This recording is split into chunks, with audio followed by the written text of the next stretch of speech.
E dunque prima serie in acqua con Miles Brown in quinta corsia, classe 1992, già qualificato per i prossimi mondiali di Kazan 2015. Miles Brown che ha già nuotato quest'anno 1,47 in questa gara dei 200 stile libero, oltre ad aver nuotato già 3,47 nei 400, entrambe prestazioni relative al Mare Nostrum di quest'anno. Lui che è già finalista ai mondiali in vasca corta di Doha nella staffetta 4x200 stile libero, si mette subito davanti l'atleta del Sudafrica, 25,13, seguito da Mattia Zuin, vincitore ieri della gara dei 400 stile libero e già campione italiano giovanile in questa gara. Passaggio a metà gara, Miles Brown 51,90, Mattia Zuin in seconda posizione 53,74 e poi Kyle Van Niekerk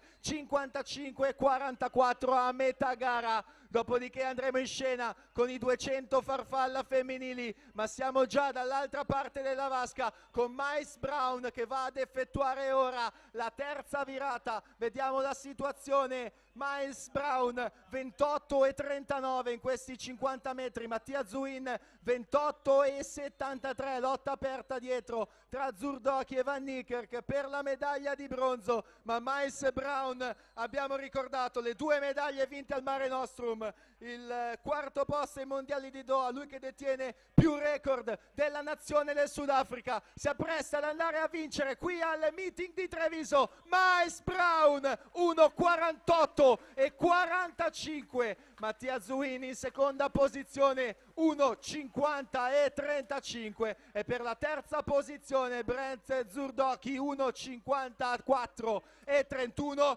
Il grande applauso al vincitore Miles Brown.